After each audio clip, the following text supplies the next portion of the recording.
வணக்கம். இது வந்து வெள்ளைச்சோள நாற்றுங்க. நைட்டு மழை பெஞ்சுச்சு, இப்போ பகல்லையும் மழை பெஞ்சுச்சுங்க. மழை பெய்யவும் பூரா பாதி காடு சாஞ்சு போச்சு பார்த்தீங்களா? இந்த சாயறது மழை பெய்யறதுனால மட்டும் காரணம் இல்லைங்க. இன்னும் பல காரணங்கள் இருக்குது. அதனால தான் சாஞ்சிருக்கு. பாருங்களேன் எவ்வளோ நாற்று சாஞ்சிருக்குன்னு பார்த்தீங்களா?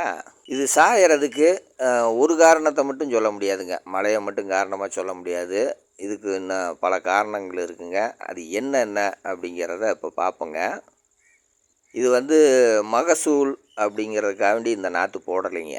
மெயினாக மகசூலுக்குன்னு இல்லை, மாடு கன்றுக்கு நம்ம அறுத்து போடுறதுக்காகவும் அல்லது போர் முறையில் வைக்கிறதுக்காகவும் இந்த நாற்று போட்டு வச்சுருக்கேங்க. இது வந்து புரட்டாசி மாதம் போட்ட நாற்றுங்க. தை கடைசிக்கு இது அறுக்கிற பக்குவம் வந்துடுங்க. இதை அறுத்து போர் முறையில் வைக்கிறதுக்கு தான் மெயினாக போட்டதுங்க. தீனி பற்றாக்குறை இருந்தால் இதை அறுத்தும் போட்டுக்கலாங்க. மழையிலேயே இந்த நாற்று வரக்கூடிய தன்மை அமைப்பில் தான் இந்த இது போட்டதுங்க. மழை பெஞ்சிக்கிட்டு இருக்கும்போதே ஓரளவுக்கு முழங்கால் பயிர் வந்துருச்சுங்க. இப்போ வந்து பனி காலம் இந்த 1.5 மாதமாக இருந்துச்சுங்க. மழை இல்லைனாலும் அந்த பனிக்கே வளரக்கூடிய தன்மை இருக்குதுங்க பயிர்களுக்கு. இது வந்து இந்த 1.5 மாதமாக மழை இல்லைனாலும் இது வளர்ச்சி வந்து குறையாமல் தான் இருந்துச்சுங்க. இப்போ வந்து கருது வைக்கிற தன்மையெல்லாம் வந்துருச்சு. இன்னும் 1 மாதம் கழித்து நம்ம அறுக்கிற முறையில் தான் இதை வச்சுருந்ததுங்க. இப்போ திடீர்னு மழை பெய்யவும் எல்லாம் சாஞ்சு போச்சுங்க. இதுக்கு வந்து தண்ணி கட்டுற முறையில் எதுவும் செய்யலைங்க. தண்ணி கட்டாமல் மழையிலேயே வர்ற மாதிரி தான் இது ரெடி பண்ணி இருந்தது. அந்த பட்டத்துலேயே நம்ம அறுத்து எடுத்துறணும் அப்படிங்கிறதுக்காக. திடீர்னு மழை பெய்யவும் பூரா சாஞ்சு போச்சு பார்த்தீங்களே, பாதி காடு சாஞ்சு போச்சுங்க. அங்கிட்டு பாதி காடு தான் கொஞ்சம் நல்லா இருக்குது. இது வந்து காடு நல்லா பதமான காடுங்கிறதுனால நல்லா வளர்ச்சி வந்துச்சு. அந்த வளர்ச்சி வந்தாவே மழை பெஞ்சிச்சின்னா மேலே வெயிட் ஏறிக்குங்க. அந்த வெயிட்டு ஏறுறதுனாலையும் சாயிங்க. அது இல்லாமல் முறையான இடைவேளை இல்லைங்க இந்த நாற்றுகளுக்கு. நம்ம நாற்றுன்னு போட்டாவே முறையான இடைவேளை வராமல் தான் போடுவோம். ஏன் அப்படி முறையான இடைவேளை விடாமல் போடுறோம் அப்படின்னா, வெள்ளாமைக்கு மட்டும்தான் முறையான இடைவேளை வச்சு நம்ம எடுக்க முடியுங்க. இது வந்து மாடுகளுக்கு அப்படிங்கிறதுனால அடம்பா போட்டால் தான் மாடுகள் வந்து அந்த கடினத்தன்மை இல்லாமல் இருக்குங்க நாற்று. அந்த கடினமாக இருந்துச்சுன்னா மாடுகள் கடிச்சு வச்சுருங்க. அந்த கடினத்தன்மை வரக்கூடாது அப்படிங்கிறதுக்காண்டி நம்ம அடம்பா போட்டு எடுக்கிறது இந்த நாற்றுங்க. அடம்பா போட்டால் தான் அது மாடுகள் வந்து கழிக்காமல் அதிகமாக நல்லா சாப்பிடுங்க. ஒரு சில நேரங்களில் இதவே பார்த்திங்கன்னா வெறும் கருதாக தின்னுட்டு சோகையை தின்னுட்டு அந்த லேசாக கொஞ்சம் தடிமமாக இருக்குங்க, அதவே கழித்து வச்சுருங்க. அப்படிப்பட்டது ஏன்னா மாடுகளை நம்ம அந்தளவுக்கு சௌரியமாக வளர்த்திக்கிட்டு இருக்கிறதுனால அந்த வேலையும் செய்யுங்க. தீனி பற்றாக்குறை இருந்துச்சுன்னா முழுமையாகவே கடிச்சிருங்க. இதுக்கு நம்ம வெட்டியும் போட்டாலும் ஒரு சில நேரத்தில் கழிக்கிற தன்மை கூட மாடு பண்ணுங்க. அதீத தீனி போடும்போது அந்த வேலையை செய்யுங்க. குறைவான தீனி போடும்போது சுத்தமாக தின்றுங்க. இது வந்து இலை நாற்றை அறுத்து பச்சையாக அறுத்து போடுறத விட போர் முறையில் வச்சோம்னா சூப்பராக இருக்குங்க. ஏன்னா அந்த முறையான பக்குவம் போர் முறைக்கு நல்லா இருக்கும். வரத்தீனியாக கொடுத்தா இந்த நாற்று ரொம்ப அருமையாக இருக்குங்க. பச்சையாக இருந்தால் கூட அவ்வளோ பால் இருக்காது. ஆனால் இதை அறுத்து வரத்தீனியாக போட்டோம்னா சூப்பராக இருக்குங்க, நல்லாவும் இருக்குங்க. இது வந்து மெயினாக மாட்டுக்காக போட்டது அப்படிங்கிறதுனால அடம்பா போட்டதுனால அந்த காற்றோட்டம் மெயினாக இல்லைங்க. ஒரு பயிருக்கு வந்து காற்றோட்டம் ரொம்ப முக்கியங்க. இடைவேளை ரொம்ப முக்கியங்க.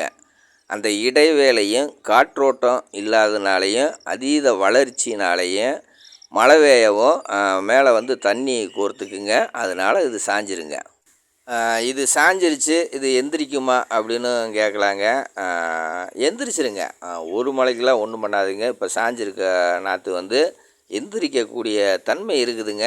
அது இயற்கையாகவே அந்த உயிரினங்களுக்கு அந்த தன்மை இருக்குது. படுத்தது திருப்பி எந்திரிச்சிருங்க.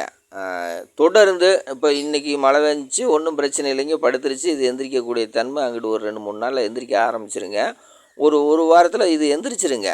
இன்னும் ஒரு நாள் 2 நாள் கழித்து இன்னொரு மழை நல்லா பெஞ்சினாலும் திருப்பி படுத்துக்குங்க. அப்படி திருப்பி படுக்கும்போது தான் எந்திரிக்கிற தன்மை கொஞ்சம் குறைவாக வருங்க. ஒரு மழைக்கெல்லாம் படுத்துச்சுன்னா எந்திரிச்சிருங்க.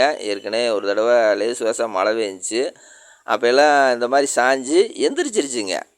திருப்பி மழை இல்லாதனால நல்லாவே நின்றுச்சுங்க. இதுவும் எந்திரிக்கக்கூடிய தன்மை இருக்குதுங்க. நாளைக்கோ அல்லது நாளான்னைக்கோ மழை பெஞ்சு இந்த படுத்தது நாற்று மேலே திருப்பி மழை தண்ணி விழுந்து தண்ணி ஓடுனா இது எந்திரிக்கிறது கொஞ்சம் சிரமம் அப்படின்னு நினச்சிக்கோங்க. ஒரு சில பயிர்கள் எந்திரிக்கக்கூட வாய்ப்பு இருக்குது, கட்டத்தளவு முளைக்கிறதுக்கும் வாய்ப்பு இருக்குங்க. இப்போ நாட்டு சோளம்னா ஓரளவுக்கு எந்திரிச்சு வந்துடுங்க. இதே இது ஒட்டு சோளமாக இருந்தால் எந்திரிக்கிற தன்மை குறைவு தான் அப்படின்னு சொல்லுவாங்க. மெயினாக இந்த நாற்று சாயறதுக்கு இது மெயின் காரணங்க. சரியான இடைவேளை, சரியான காற்றோட்டம் இல்லாதனாலேயே இந்த நாற்று சாஞ்சிருக்குங்க. மெயினாக மாடுகளுக்காக நம்ம அடம்பாக போட்டது ஒரு காரணங்க. அதுக்கடுத்து இன்னொரு முறை என்ன சொல்லலான்னு பார்த்திங்கன்னா, இது அவசர அவசரமாக தான் நம்ம மழை காலங்களில் உழவு ஓட்டி நடுவோங்க. சரியாக முறையாக நம்ம உழவு பக்கம் கொடுக்க மாட்டோங்க. ஏன்னா பட்டம் முடிஞ்சு போச்சுன்னா, நாள் கடந்து போச்சுன்னா என்னடா பண்ணுறது அப்படின்னு நினச்சிக்கிட்டு நம்ம அவசர அவசரமாக வேலை பார்ப்போங்க. சும்மா அரை அடி மட்டும் உழவு ஓட்டி கொக்கிலேயோ அல்லது ரொட்டேட்டர்லேயோ உழவு ஓட்டி உடனே நாற்றை போட்டுருவாங்க. ஏன்னா நாள் கடந்து போச்சுன்னா அது சரியாக வராதுங்க. நாள் கடக்காதுக்கு முன்னுக்கு இந்த நாற்றெல்லாம் போட்டு வச்சுக்கிட்டா தான் சரியாக இருக்குது. அந்த உழவு முறை பக்குவமும் ரொம்ப முக்கியங்க. சும்மா ஒரு அரை அடி இறங்குச்சுனாலும் வேரோட்டம் சரியாக ஓடாதுங்க. அந்த வேரோட்டம் கீழே நிலத்துக்கு அடியில் சரியான முறையில் வேரோட்டம் ஓடலைனாலும் இது சாயக்கூடிய தன்மை இருக்குதுங்க. அந்த நாற்று முறையில் போடுறது எல்லாமே சாயக்கூடிய தன்மை வருங்க. அதீத பச்சை இருந்தாலும் இந்த சாயக்கூடிய தன்மை வருங்க. கருது நல்லா வச்சுருந்தாலும் இந்த சாயக்கூடிய தன்மை வருங்க. முறையான இடைவெளி இல்லைனாலும் இந்த நாற்று சாயறதுக்கூடிய தன்மை இருக்குங்க. இந்த நாற்று சாயறதுக்கு காரணங்கள் இதுதாங்க. நம்ம பொதுப்படையாக என்ன சொல்லிடுவோம், மழை பெஞ்சிச்சு நாற்று பூரா சாஞ்சு போச்சு அப்படின்னு மழை மேலே பழியை போட்டுருவோம். விவசாயிகளுக்கு மழை ரொம்ப முதன்மையானதுங்க.